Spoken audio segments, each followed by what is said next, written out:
대표께서 뭔가 일을 해낼 때 네. 의원들하고 네. 상의하고 또 이런 이야기를 좀 듣고 하는 과정들이 필요하지 않냐. 진정성에 대해서 의심하기보다는 의원들과 소통을 자주 했으면 좋겠다는 결과적으로 네. 잘 도출되지 않았을 때 대표에 대한 리더십에 대한 평가로 이어지고 결국엔 다 국민의힘에 대한 평가인 거잖아요. 네. 그래서 그런 아쉬움들이 원내에서 좀 있는 것이 사실인 것 같아요.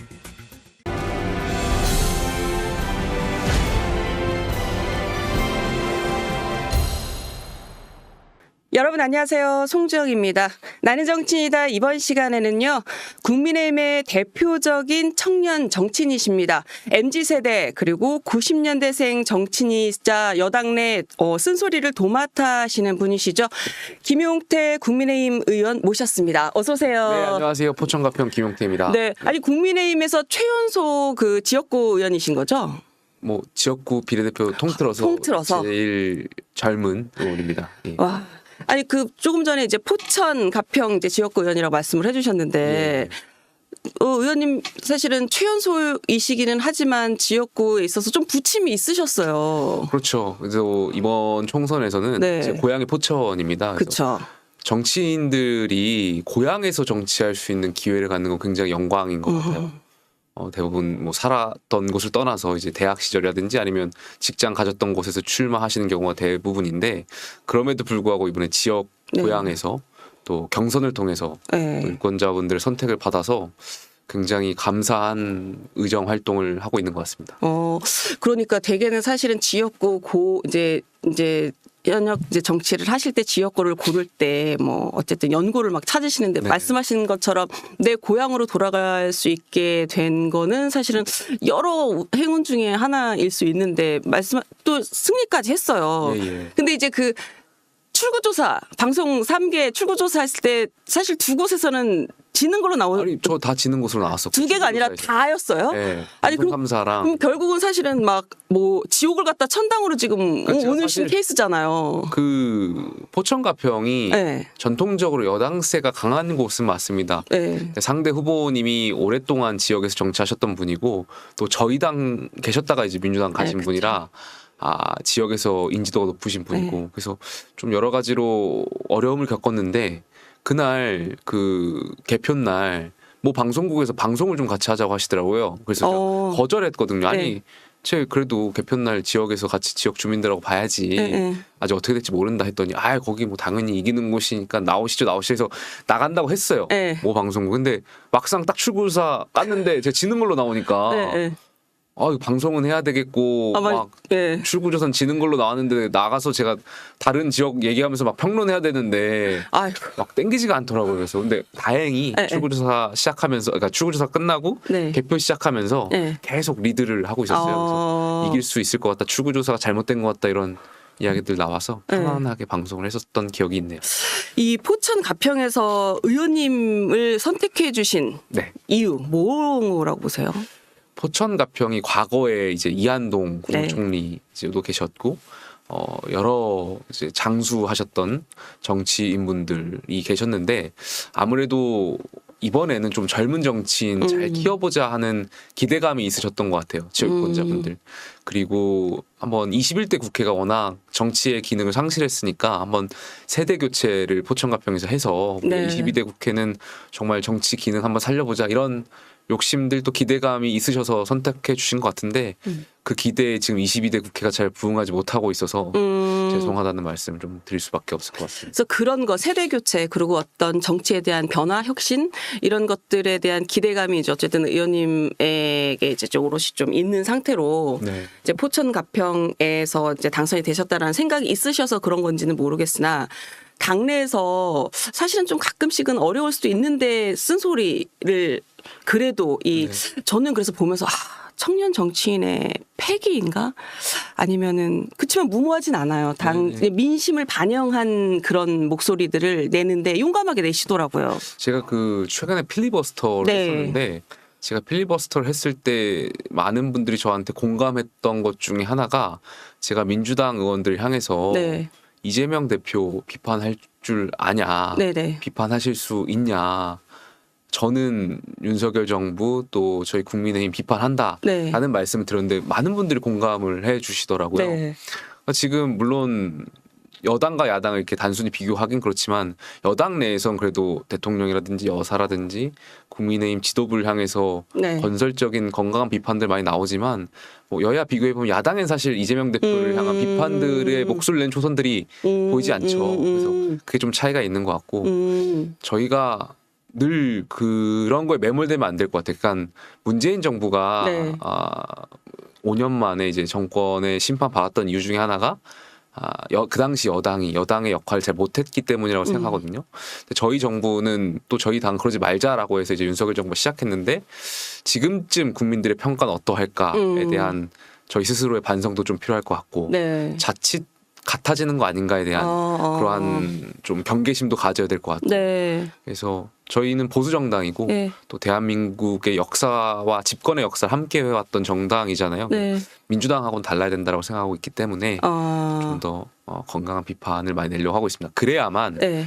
그래야만 국민들께서 이제 대통령 선거 때 또다시 야당은 네.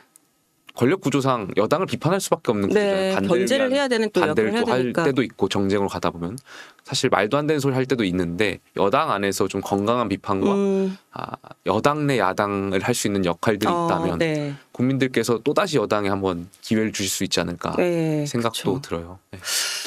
그게 사실은 맞는 말이긴데 좀 힘들기도 한데 이제 여당이 갖고 있는 장점 중에 하나가 아까 잠깐 말씀하시기로 문재인 정부가 여당의 역할을 못해서 여당 그리고 이제 여권 정부의 역할을 못해서 이제 정권을 좀 뺏겼다라고 말씀을 해주셔서 지금 이제 윤석열 정부와 이제 국민의힘은 그런 역할을 좀 할 수 있었으면 좋겠다. 그래서 이제 그런 거에 대한 어떤 그 레드팀 역할 그리고 좀 쓴소리 역할을 좀 하시려고 한다. 뭐 이런 취지로 저는 이해를 했는데.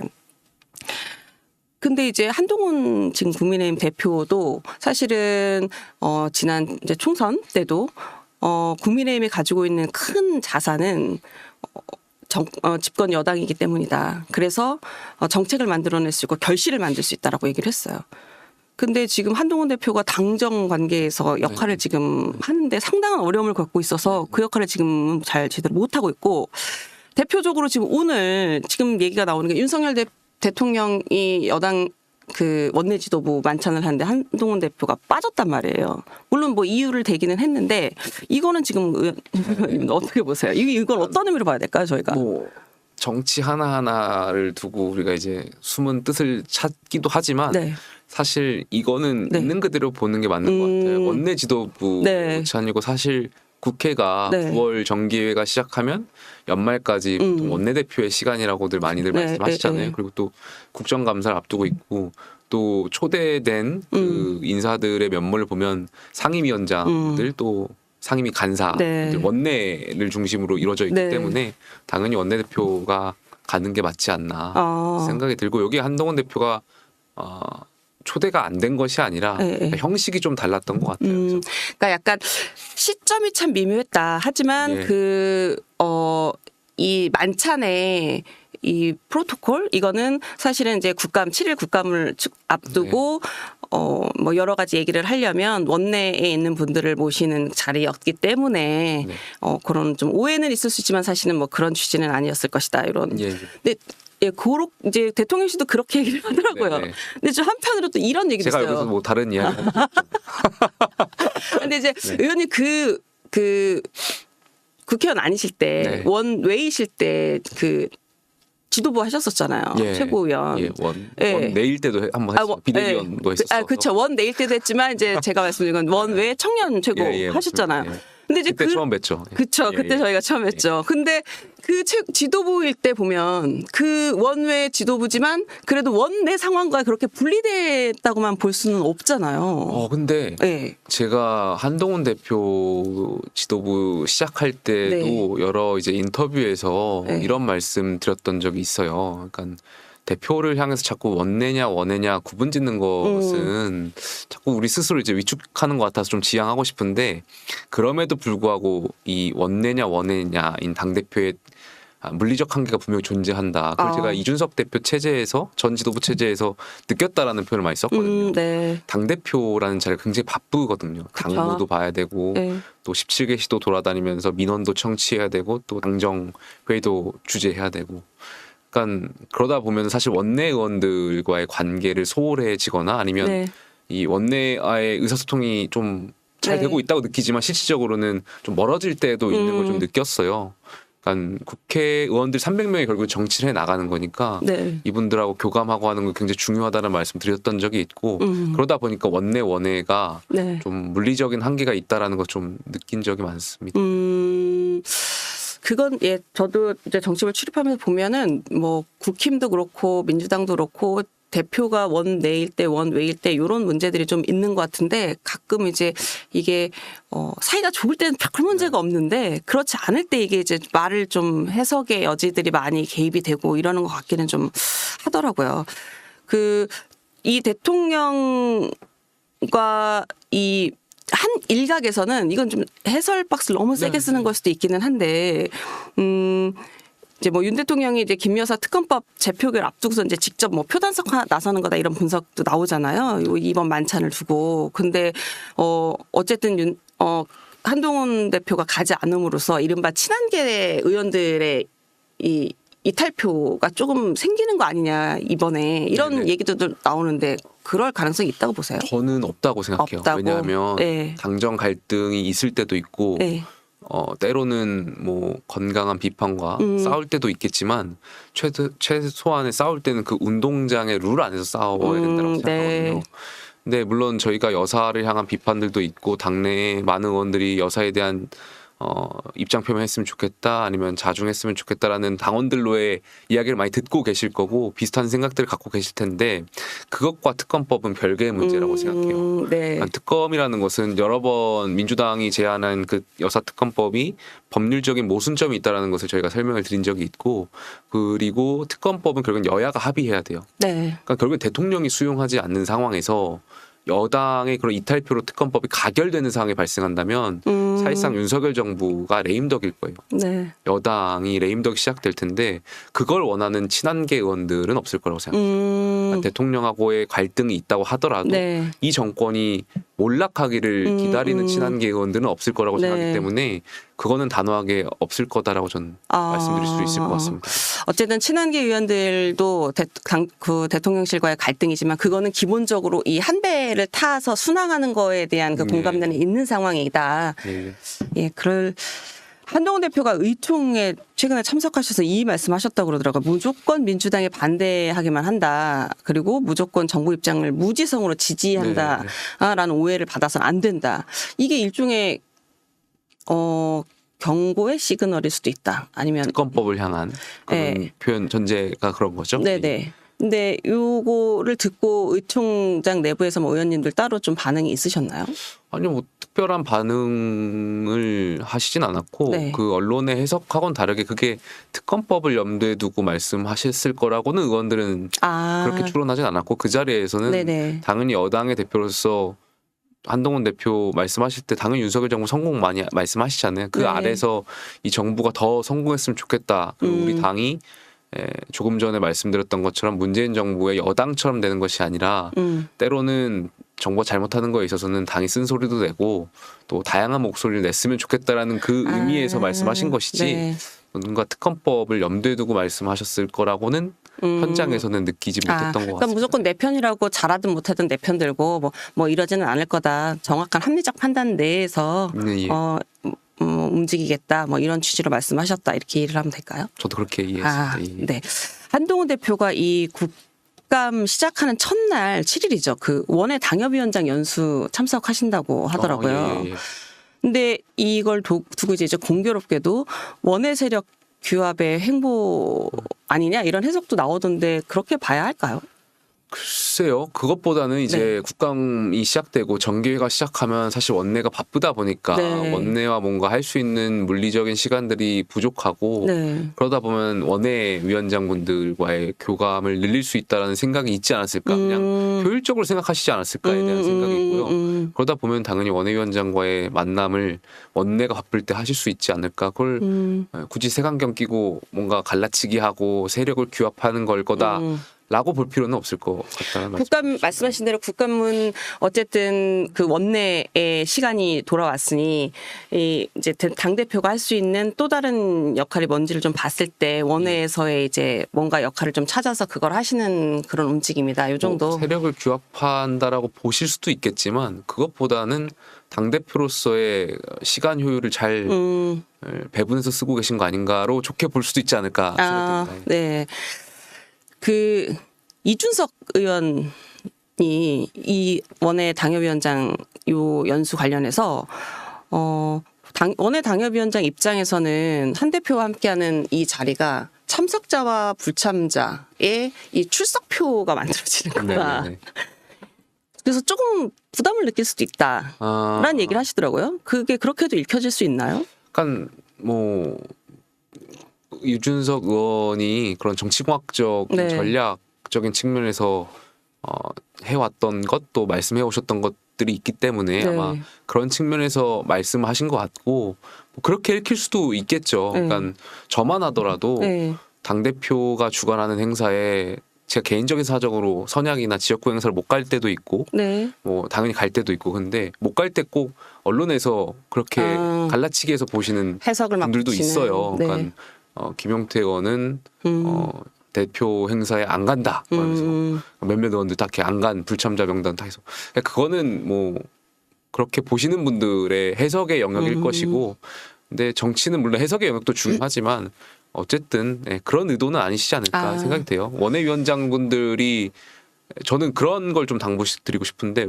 한동훈 대표 처음 전당대회에 나오셨을 때도 네. 저는 솔직히 지금 시기가 좀 빠를 수도 있겠다. 물론 여론조사라든지 지지율이 높으셔가지고 네. 거기에 대한 응답 측면도 있지만 개인적으로 봤을 땐 지금 너무 빠를 수도 있겠다 생각했는데 어쨌든 표를 저희가 열어보니까 굉장히 높은 네, 63%. 국민과 당원들의 지지를 받으셨고 그러면 이 한동훈 대표 체제가 잘 될 수 있게끔 원내위원장 또 원내 의원들이 많이 역할하고 도와드려야 되는 거잖아요. 그래서 원내위원장들도 다 그런 생각에서 대표와의 호흡을 맞춰가시지 않을까 생각이 들어요. 너무 좋은 얘기만 하네요. 그러니까 쓴소리라고 그랬는데 지금 너무 단소리를 지금 계속. 자꾸 갈라치기 하는 그 제 3정당 비교섭단체의 그 말에 제가 네. 제가 저희 당 당원의 저희 국민의힘 일원인데. 네. 아예 뭐 의원님 생각을 말씀하시는 거니까. 예. 그럼 이제 참석률 자체는 높을 걸로 그럼 보세요? 높지 않겠어요. 그래도 대표가 주관하는 행사고 또 원내위원장들과의 그런 행사니까 많이들 참석하실 것 같은데요. 저는 이준석 의원이 이렇게 말씀을 하시길래 미처 생각 못 하고 있다가 그래요? 그럼 이렇게 또 참석률이 저조할 수 있나? 잠깐 그 생각을 했었는데 또 의원님한테 살짝 또 설득이 됐으면서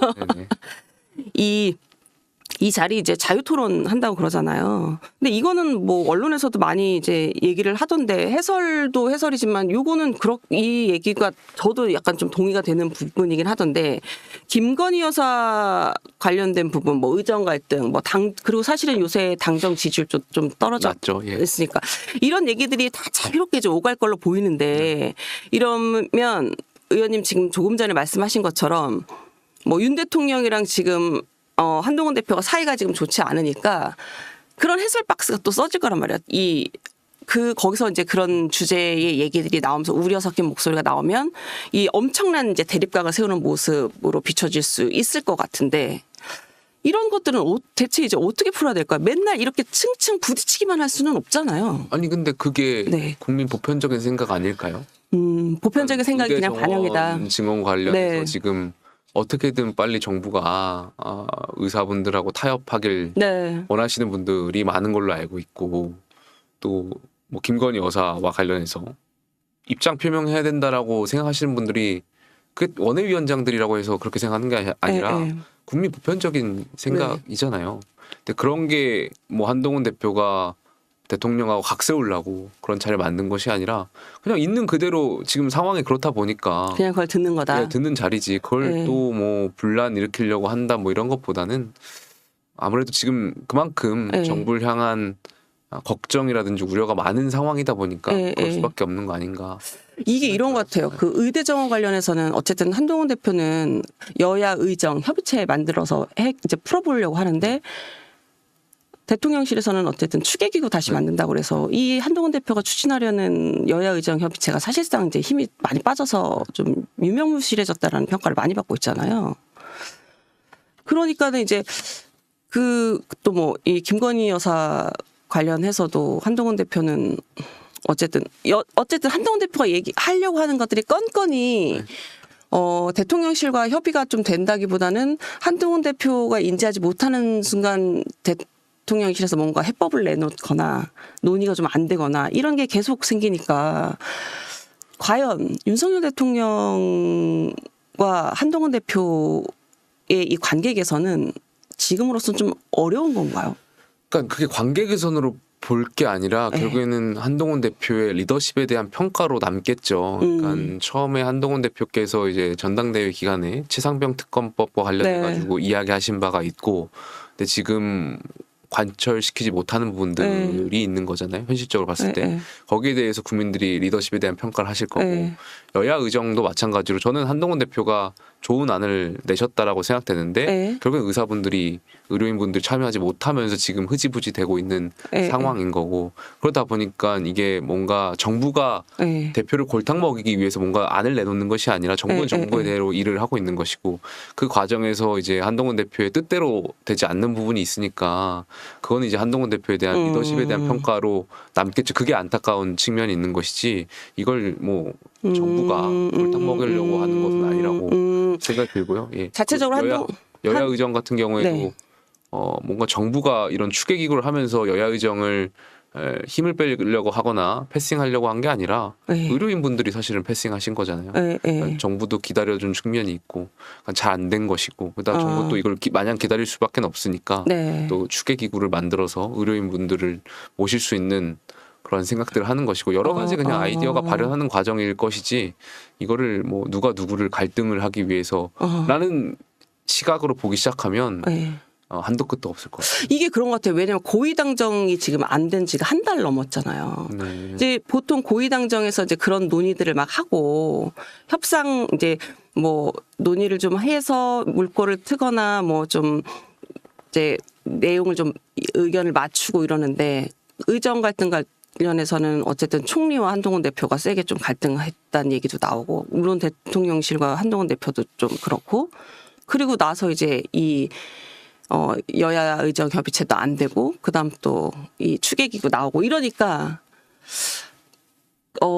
뭔가 소통이 안 되는 상태에서 도와주지 않았다라는 해석들이 나올 수밖에 없는 구조가 되지 않았나? 이런 생각도 좀 나는 것 같아요. 당내에서 여러 가지 목소리 나오는 것 중 하나가 이러한 정책들이라든지 아니면 아이디어를 낼 때 사실 원내하고도 좀 많이 이야기를 했으면 좋겠다라는 것들이 있더라고요. 그러니까 언론을 통해서 원내원들도 보고 하니까 사실 이렇게 뭔가 결과적으로 잘 도출되지 않았을 때 대표에 대한 리더십에 대한 평가로 이어지고 결국엔 다 국민의힘에 대한 평가인 거잖아요.